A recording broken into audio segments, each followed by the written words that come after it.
বলেন কি নাম আপনাদের বাচ্চার? আনাস আনাস আইমান। এখন বয়স কত?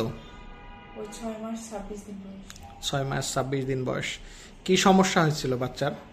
শারীরিক কি কি লক্ষণগুলো? ও হচ্ছে মাথা বড় হয়ে যাচ্ছিল, চোখ নিচের দিকে টেপে যাচ্ছিল, আর এবং ভাব লাগছিল, বই ভাব লাগতেছিল, কান্না করতো খুব। আর অত্যাধিক পরিমাণ কান্না করতো। জি। তা আপনার পরীক্ষা নিরীক্ষা করে কি ধরা পড়লো? কি বুঝলেন যে এটা কি? ব্রেনে অনেক পানি, হাইড্রোকেফালাস রোগ। ব্রেনে অনেক পানি, হাইড্রোকেফালাস রোগ হয়েছে।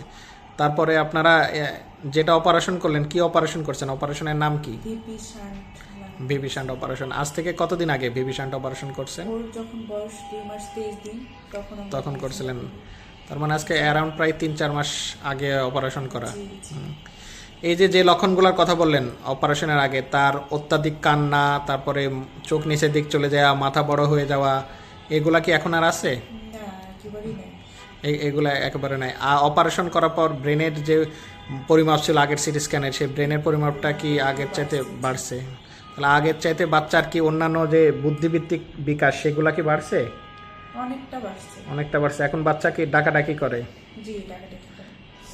তাহলে এই অপারেশনে এটা এখনও অনেকেই ভুল ধারণার মধ্যে থাকে, ঠিক আছে? সঠিক সময়ে অপারেশন করা যায় না, করে না। আপনারা সঠিক সময়ে অপারেশন করছেন, আরও তাড়াতাড়ি, যত তাড়াতাড়ি করা যায় উন্নতি তত তাড়াতাড়ি হবে। যাই হোক, ভালো থাকুক আপনার বাচ্চা।